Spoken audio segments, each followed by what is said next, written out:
Bienvenue à tous. Aujourd'hui, on va parler d'un sujet qui fait couler pas mal d'encre, l'homme déconstruit. Exactement. Qu'est-ce que ça veut dire, au fond? On va explorer ça avec une étude très intéressante de l'IFOP pour Wild. Une étude qui essaye de voir un peu où on en est en France. C'est ça. L'idée, c'est de regarder ce fameux homme déconstruit. Celui qui prend ses distances avec les vieux schémas de domination masculine, qui vise plus d'égalité dans le couple, ce genre de choses. Oui, une meilleure communication aussi, moins de sexisme ordinaire, enfin, sur le papier. Voilà. Et l'étude, elle fait un truc malin. Elle compare ce que les gens souhaitent, comment les hommes se voient eux-mêmes, et puis la réalité mesurée. On décortique ça. Avec plaisir. Alors, juste pour cadrer, l'étude date de janvier 2022, c'est important, réalisée en ligne sur un échantillon représentatif 2003 français de 18 ans et plus. Solide. Et surtout, il y a un focus sur 1000 jeunes hommes, les 18-24 ans. Ça permet d'isoler certains facteurs comme le diplôme, la religion, sans que l'effet génération vienne tout brouiller. Bien vu. Alors, commençons par le désir, le souhait. Qu'est-ce que ça donne? Eh bien, c'est assez net. Une large majorité de femmes, 70%, elles aimeraient bien être avec un homme dit déconstruit. 70%, c'est énorme. Et chez les plus jeunes, les 18-24 ans, ça monte même à 76%. Il y a une vraie attente. Et du côté des hommes, ils en pensent quoi? Ils aspirent à ça? Alors, un peu moins, mais quand même. 57% des hommes disent aspirer à être cet homme déconstruit. Et là aussi, pique chez les 18-24 ans à 63%. Donc, a priori, tout le monde est plutôt d'accord. L'envie est là. On pourrait se dire c'est positif. Oui, en apparence, l'aspiration, elle est majoritaire. Mais c'est là que l'étude devient intéressante quand on creuse un peu. Ah, le fameux décalage. Voilà. Premier décalage. Entre l'aspiration et comment les hommes se perçoivent eux-mêmes. On leur demande « Est-ce que vous êtes déconstruit ?» Et là, 54% répondent oui. Ok. Chez les jeunes, c'est même 56%. Ils se voient comme ça. D'accord. Et les femmes en couple, elles voient leur conjoint comment? Eh bien, seulement 43% des femmes en couple considèrent que leur conjoint l'est vraiment, déconstruit. Donc, déjà, un écart notable entre l'autoperception des hommes et la perception de leur partenaire. Ah oui, quand même.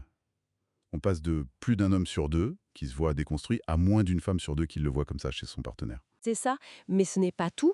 Là où ça devient vraiment parlant, c'est quand l'étude essaye de mesurer la déconstruction Comment ils font ça? avec des questions très concrètes sur le partage des tâches à la maison, les finances, la sexualité, la contraception, plein de choses pratiques. D'accord, on sort du déclaratif pur. Exactement. Et la surprise, les hommes ont tendance à se surestimer. L'écart moyen entre leur auto-évaluation, le fameux 54%, et la mesure réelle basée sur leurs réponses concrètes Oui. est de 7,4 points. Le score réel mesuré tombe à 46,6% en moyenne. Donc presque 8 points d'écart, c'est pas juste une petite marge d'erreur. Non, non, c'est significatif. Et le plus fou, c'est chez les jeunes, les 18-24 ans, ceux qui aspiraient le plus à l'être. Elle-même. L'écart explose. 12 points.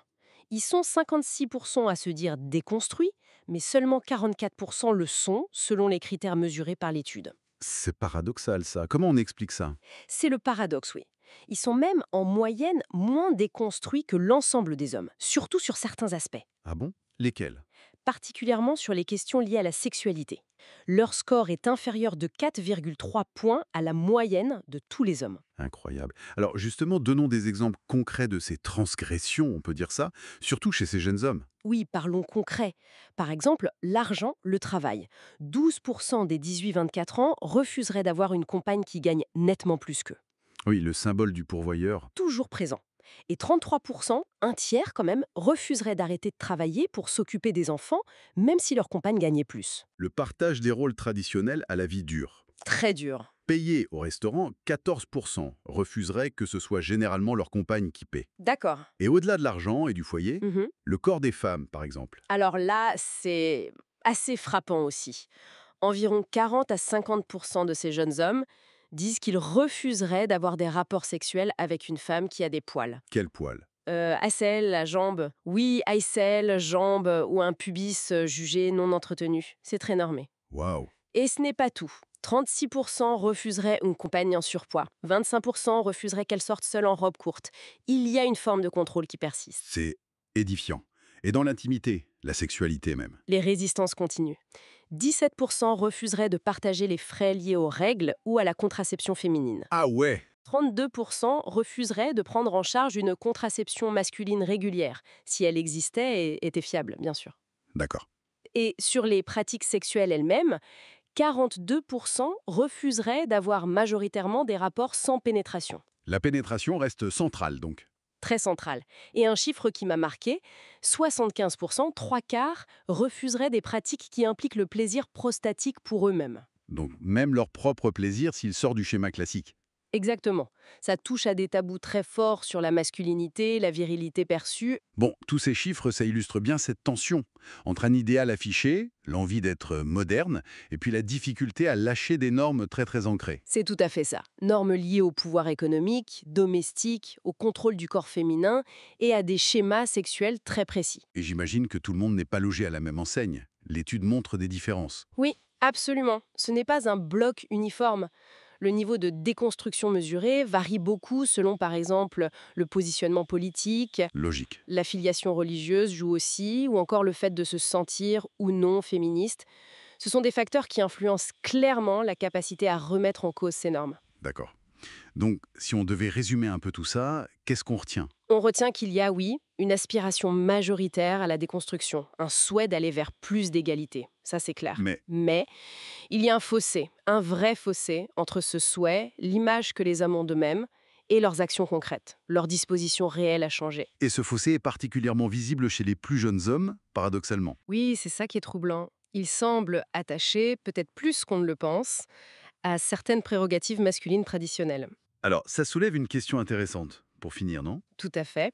L'étude montre que 59% de ces jeunes hommes pensent que les femmes de leur génération sont attirées par les hommes déconstruits. Ils perçoivent cette attente. Et pourtant, leurs actes mesurés vont souvent dans le sens contraire. Exactement. Alors, comment on interprète cette contradiction entre leur perception des désirs féminins et leur propre résistance, parfois forte, au changement? Qu'est-ce que ça nous dit sur ce qu'ils comprennent vraiment par déconstruction? Est-ce qu'on parle tous de la même chose? Et surtout, quels sont les vrais freins à une évolution plus profonde des rapports de genre? C'est toute la question et elle reste ouverte. Une question qui mérite réflexion. Merci beaucoup pour cet éclairage. Merci à vous.